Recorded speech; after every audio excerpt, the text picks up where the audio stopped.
On today's episode, we talk to Kate Hardy, a suicidologist and executive director of 6 Feet Over, a nonprofit that helps families, helps individuals deal with suicide preemptively, postemptively, and during. So, Doc Nick, we are going to have quite the conversation, aren't we? Absolutely. Trigger warning, we are going to be talking about suicide. Let's talk about death, baby.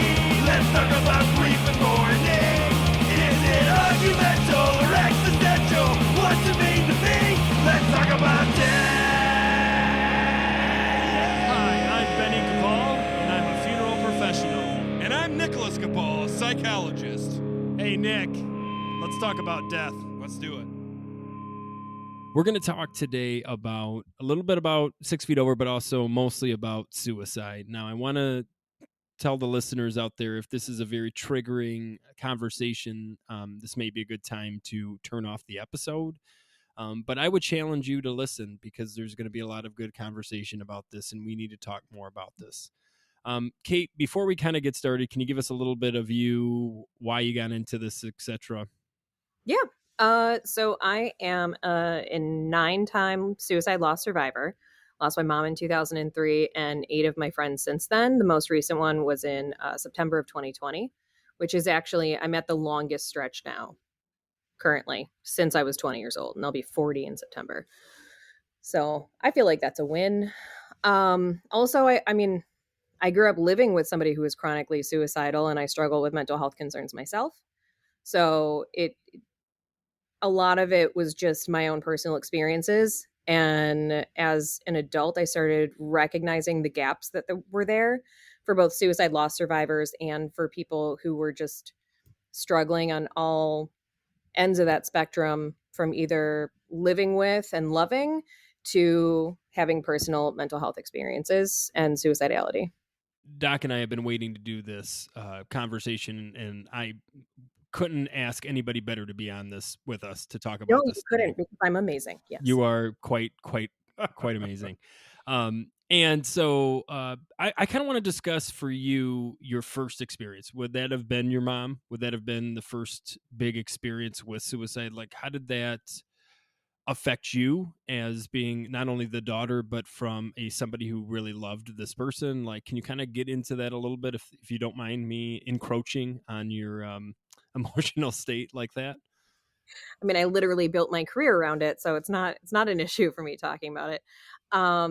Growing up with somebody who I loved and had a very complicated relationship with because of their mental health and because of their chronic suicidality, that created part of my personality and how I see, view, and move through the world. My suicide loss at the time, we're looking at 20 years. I'm at 19 and a half right now, but things were a lot different in 2003. Social media hadn't taken off yet. There wasn't a whole lot of messaging in the media when it came to suicide or suicide prevention. It was sparing, like it was minimal. The term suicide loss survivor, didn't even know that existed. So there were a lot of things that were going on. Also, my immediate experiences right after my mom died, they gave me a really poor example of what I should be doing or how I should be behaving and reacting to it. When you say they, who are you specifically saying? Like, they gave you a bad representation. Who is they?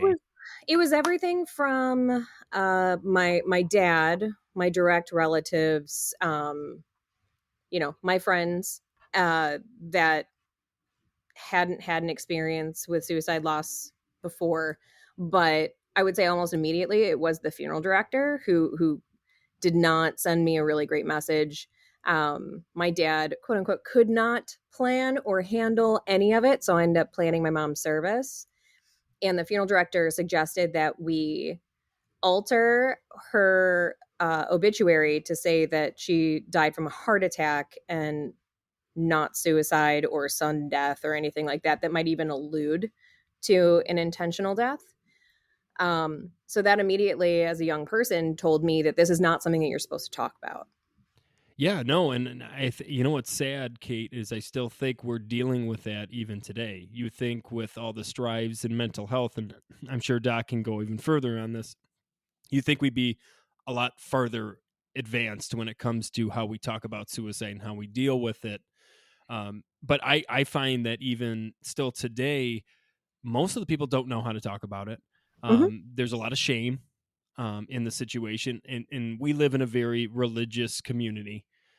So a lot of the times there are these blanket statements of, well, they're not going to heaven because they committed suicide, or how could they not care about the rest of their family, or we're just going to hide this, and kind of like that funeral director said, we're just going to pretend it's something else. Mhm. If you really think about it, right? We as a society don't talk about a lot of things that we should be talking about: death, suicide, sex, drugs, rock and roll, right? Of course, people are going to struggle talking about suicide when they can't even talk about death. You can't even talk about what that experience is like. So then take it even a deeper part of someone who ends up taking their own life. Whoa, right? It's that cringe, right? A lot of people don't know what to say, what to do, how to react. So they go off the knee jerk or what they've been told, right? And you were right. You nailed it. You know, a lot of the older generation is based off of religion, right?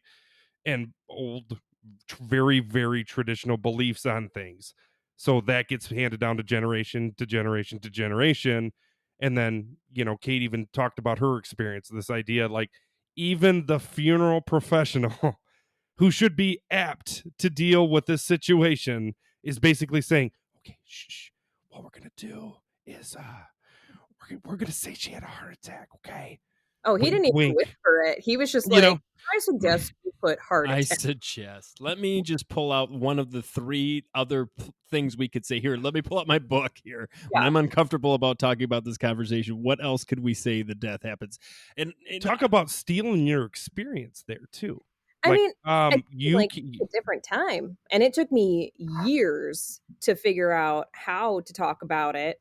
It took me years to even know that there was a name for what I was. It took me years to realize other people actually said the word suicide, or how to explain it to other people, how to explain my emotional state to other people, knowing that how my grief was undulating, um, that was actually normal, and that it wasn't unusual for to grieve for as long as I was. Like, there were so many things that I didn't know for so long.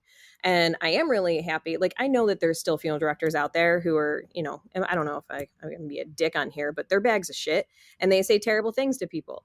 But the experience that I've had, especially I want to say over the past 5 years, is that the response that I'm getting now is much more compassionate and informed from funeral like directors in general. well, and I mean, let's even walk outside of the funeral professional, right? Even the psychology world, right? We still are really up in arms, I guess, because we have not defined. Like, we come up with these like blanket statements of like uncomplicated bereavement or prolonged grief, right? But my thing is like what I don't understand is that we are trying to fit grief into a box, and I don't think we can. I think it's a very subjective experience. So to try to objectify it or to try to put it in numbers, like, well, by 9 months, if they're still bereaving, then there's something wrong there. Again, we're trying to put grief in this box of clinical depression, and I think they're two different. They're separate. I think I, the symptoms kind of line up, like complicated grief in general or complicated bereavement. The symptoms of it are similar, and that's what puts suicide loss survivors at a higher risk of suicide because those symptoms are so similar. But I think there's a causation involved in it, and that's what makes it different. Right. I think there is a difference. And I think we as psychologists really need to do a better job of defining that. If we're going to pathologize it, right, then I think we have to do a better job of researching it. I always go back to grief in general when I was going through school and I was they want you to take like pick your specialty, like what do you want to do? And I said grief. And I had a professor who basically told me it was a joke to do specialize in grief because his comment was everybody knows how to deal with grief. And I literally looked at him and I said, have you lost anybody close to you yet?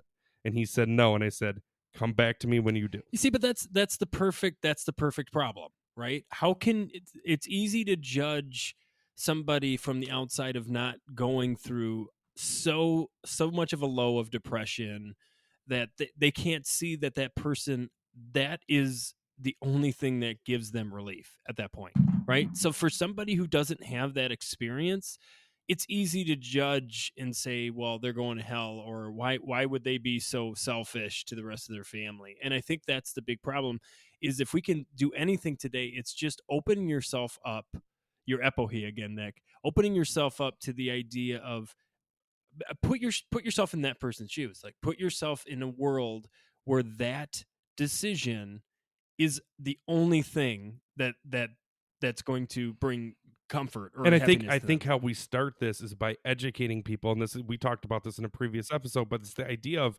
people still really don't comprehend what clinical depression is. Right. It's not being bummed. It's not being, oh, I'm a little sad I'm today. having a bad No, we're day. talking about people that can't get out of bed. I'm going to go even further and say that I think that it's also a misunderstanding that depression equals suicide, bipolar equals suicide, because that is not always the case. Sometimes people do not have a diagnosable mental health concern. They just don't. And it's just a day that happens and they kill themselves for whatever reason. It could be a buildup of circumstances.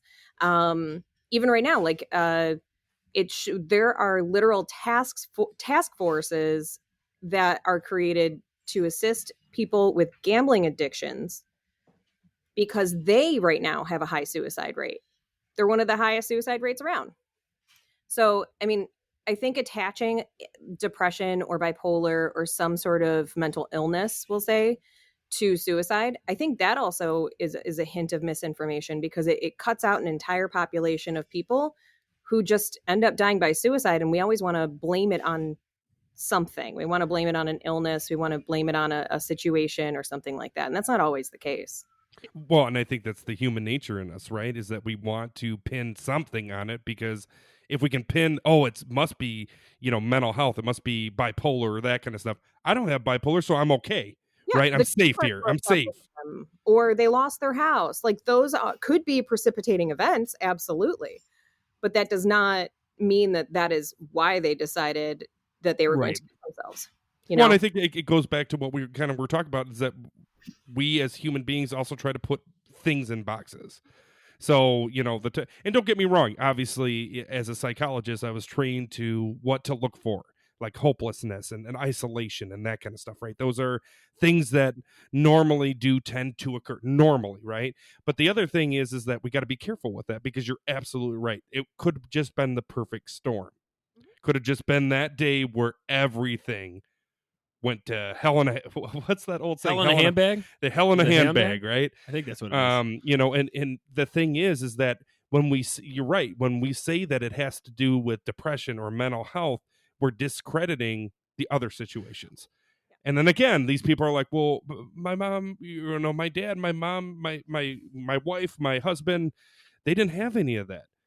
So what went wrong? Yeah. And it's, don't get me wrong, this is a very complicated subject.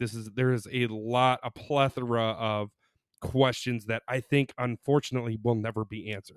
Well, that's the biggest thing, right? You can't take a survey after.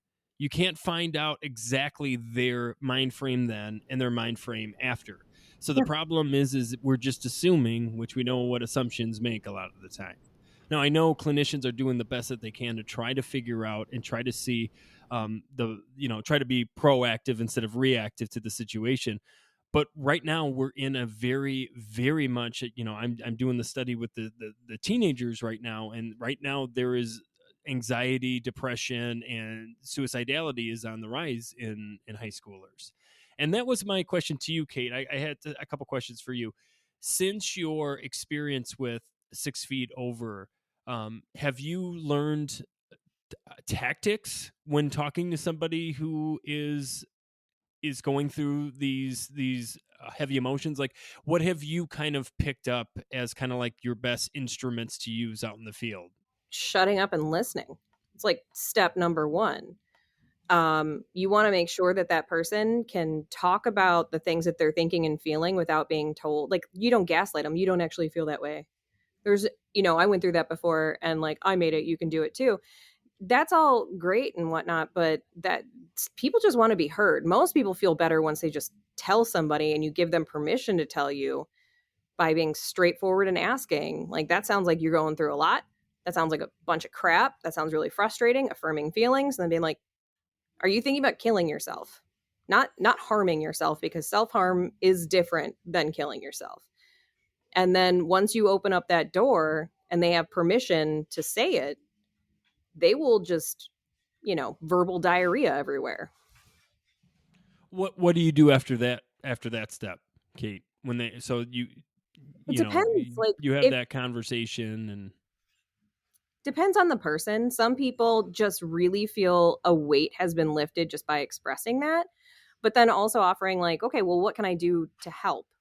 And then I tried to stick to the rule of 3. So you give 3 options, and you go from like kind of like the most supportive to the most independent. So I'll be like, would you like for me to call a crisis line with you? Would you like me to sit with you for another hour or overnight, to help you feel safe? We can just like watch a movie. Or, do you want me just to check on you tomorrow and see if, you made an appointment with somebody to talk to? Those are just, I'm just throwing those out there. But you kind of have to feel the room out a little bit. And all of it really does fall in line with like crisis intervention training. A lot of that really does work. Oh yeah. Really. I got a question for you, and this might be one that you weren't expecting, but how do you take care of yourself? So, a couple of things. I love that question. One, I am in regular therapy. I go, I do telehealth every other week because I'm a busy lady. So, like, I can't really pencil in the drive to go anywhere. So, I do virtual with my therapist. She's amazing. I talk through a lot of stuff with her. I have an amazing support system, but I'm also super lucky that most of my friends work in the mental health field. So they already have the skills to be able to deal with me. And then the ones who don't, I rely on them for the other emotional needs that I have, which oftentimes is just joy. Because one of the things that I have realized, especially in the past year, that I'm lacking is that I am the first phone call when somebody is in crisis, or somebody that I know knows somebody in crisis, or there's been a death, or a suspicious death, or a known suicide. I am the first person there, but I am the last person to get invited to a wedding. I mean, there have been people that I've spoken to for 3 or 4 hours on the phone in the middle of the night that I know they're friends of mine, and I've gotten them from a really bad place to being safe, but I'm not invited to the wedding. So I rely on some people just to give me like that joy, that laughter, that good time, that's silly. And then I've also trained myself to let things go. Like, I hear a bunch of I read a lot of terrible traumatic stories that, the people that we work with have gone through. But I've gotten to a point where it literally comes in, I feel it, I get to work, and then I let it go. Like, it's just gone. Interesting. Thank you. Thank you for sharing that. I think that's an important thing that us mental health professionals don't really talk about too, is self-care and self-compassion, and realizing that we can only do our job as best as we're taking care of ourselves. Yeah. So when we're not, it affects how we deal with this stuff and cope with this stuff. It's interesting you said you're not invited to weddings, and I'm just curious because Benny and I have always kind of joked about this. It's almost like we're the Grim Reapers walking around. Do you think that's why you don't get invited? For me, I think people view me as a support versus a friend. Like, they'll say I'm the friend, and I know that they think that they mean that, but ultimately they see me as that really supportive person they know, not as that person who's gonna, start dancing at their wedding. I want you there when I need you, and then I want you to hide in the background when you're not. But I don't actually think that people recognize that they're doing it. You know? They don't. That's, Doc and I have talked about this with me being a funeral director. Is a lot of the times they'll leave the funeral home and they'll say, "Well, I hope I don't see you for a while." and they don't realize like that little comment for them. It's just saying like, I hope nobody dies soon, so I see you again here. But after a while and a while and a while, and after generations of funeral directors who that's how they treated them in the community is like, hey, we need you when we need you, but you're kind of a downer for the you know, nobody I wants.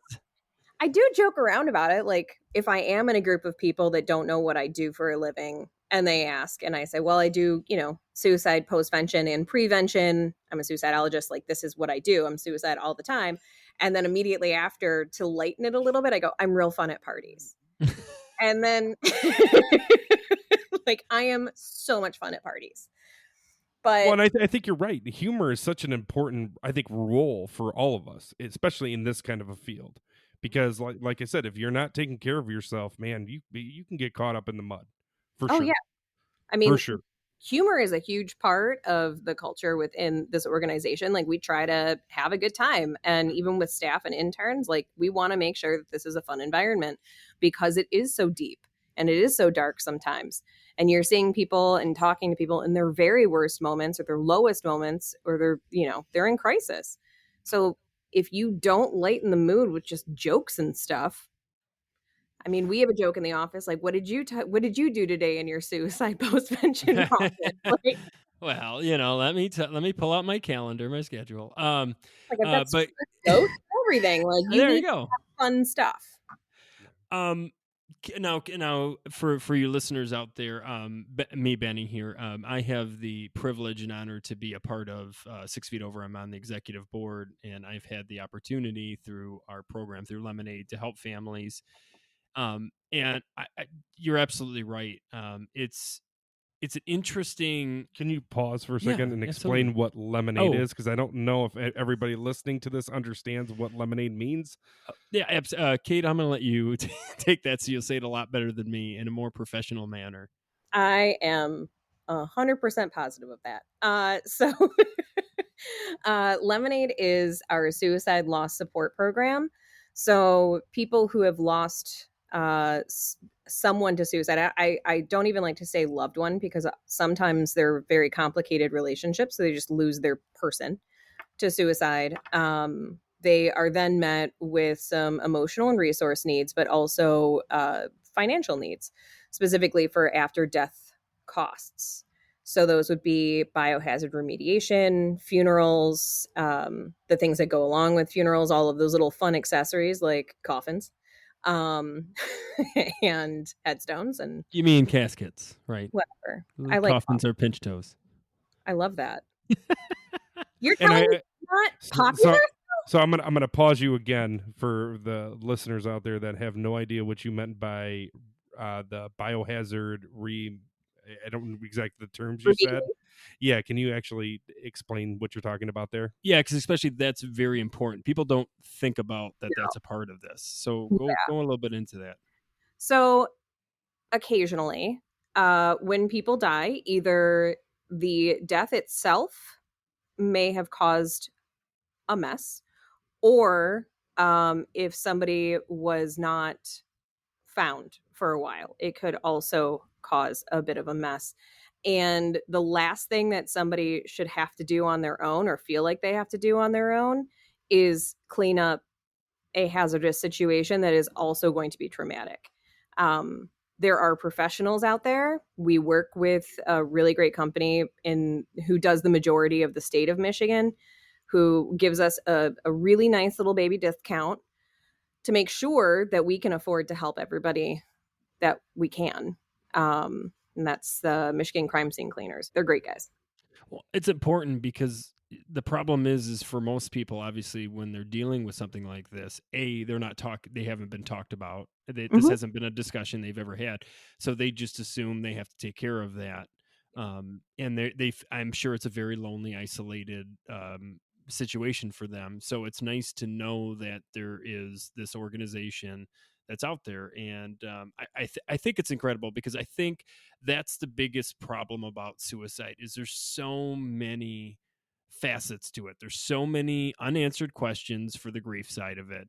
There's so many people that it touches, that people don't think, oh, it's just the main family. No, no, no.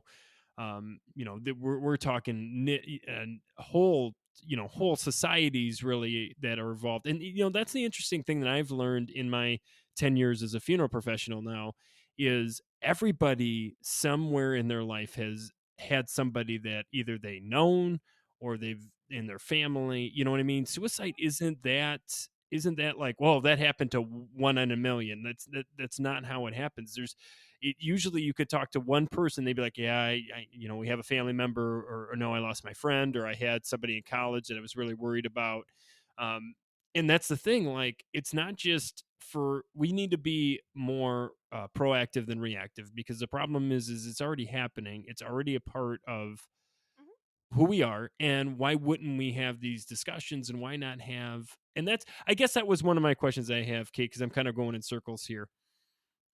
For somebody who isn't in any of this mental health field, whether it be funeral directing, psychology, or you specifically that does a day-to-day, um, does their homework on suicidality and all that, what would be something to help them, maybe when they see something or maybe they hear something, because you hear that a lot, right? I wish I would have said something, or my friend said this and I didn't know what to say, and I wish I could have gone back, right? You have all those should haves. I should have been there. I should have known to go to their house at 2 a.m. Like, what's things that maybe we can give the outsiders, not necessarily the people that are dealing with suicide internally, but the people on the outsides that may not, but seeing some of this stuff. What's some good advice we can give them? Like their person is alive, is what you're saying. Correct. And maybe they said something in passing, joking. You hear that all the time, right? They said they were going to shoot themselves, and then they laughed, and I could tell that there was more seriousness to that than actually the joking. What can we do as clinicians, or people who at least are knowledgeable in this, to help them? Okay, just for clarification, to help the people who want to be a support, Correct. be a support. Correct. Okay. So I just encourage people to have the really uncomfortable situation, or the uncomfortable conversations. They're hard to start. And I understand that. But if the situation doesn't feel right at that moment to bring it up, you can always circle back. So if you are out at, like, let's say a bar, and somebody's like, I should just kill myself, ha ha ha, and it kind of gave you a really uneasy feeling, like that was not a joke, that was normal, that was not somebody just playing around, and you even have the slightest tinge of concern, you can always just text them. Are you busy? No? Okay. Give them a call. Be like, hey, you said this thing at the bar, kind of got me a little concerned. I care about you, and I want you to know, like, if you're feeling some sort of way and you kind of feel like death is an option for you right now, you can totally tell me, and I will listen to all the things that are going on. You can read the room. Like, there's different people that respond different ways. Like, if my brother is feeling real down because he has SAD, seasonal affective disorder, I can just be like, you fucking all right? Like, I can say that to him. Like, are you looking for an out? Then there's other people that I have to change what I say to them to make sure that it's appropriate for them, where it's more like, I know you've been going through a lot right now, and you deserve support, and you deserve the opportunity to talk about that and anything else that is going on with you. So what's going on? And are you thinking about killing yourself? Because that's kind of the feeling that I'm getting. And then opening that door for them. And they're uncomfortable conversations because we have this fear of insulting people. The worst that can happen is that they go, no, I'm just having a bad time. And then if they do end up dying by suicide, you will know you did everything you could. You did everything that was available to you at that time with the knowledge that you had. Very few of us are psychics. No, and that's perfect. And if any listener out there, like, go back that 10 seconds and listen to what Kate just said, because it's so important because there's a lot of people that have done everything that they could and still blame themselves because they think they could do more. And that's the biggest problem is there wasn't anything you could do. You were given only the knowledge you were given, and you did the best that you could. But yeah, it's such a like I said, there's so many unanswered questions, and Kate, I really appreciate you coming on and having this conversation with Doc and I. It's been absolutely incredible. Now, people out there who want to learn more about 6 Feet Over, or if they want to have discussions with you on this, how do they get a hold of you? How do they reach you? Well, I would say the best way to reach me directly would be to email me, which is katie@sixfeetover.org. So KATIE at SIXFTOVER.org. But we have staff that is also very qualified and also kind of like our people, our jam. We have a certain culture here where it's just very real and knowledgeable. So that would be the best way. I might refer you to a staff person just because they might be better at handling whatever it is that you're asking. If you're looking for resources for yourself or somebody you know, I would refer you to Sam, and that would be SAM at sixfeetover.org.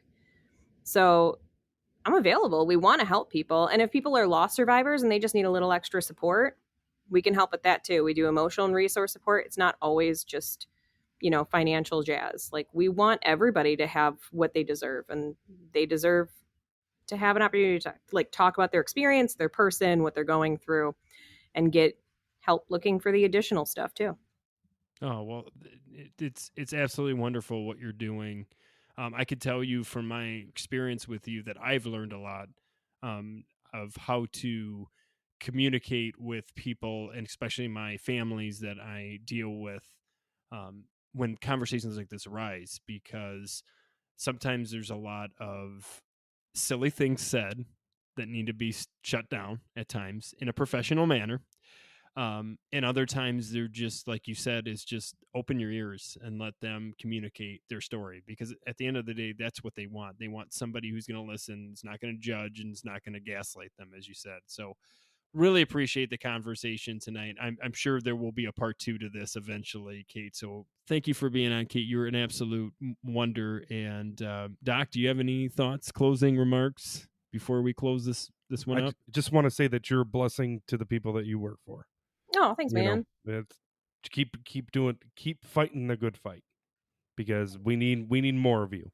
That's for sure. And you have glorious blue hair right now, so thank you for that. It's blue-green. It's turquoise. Cotton candy blue is what I said earlier. It's exactly what it is. It's blue-green.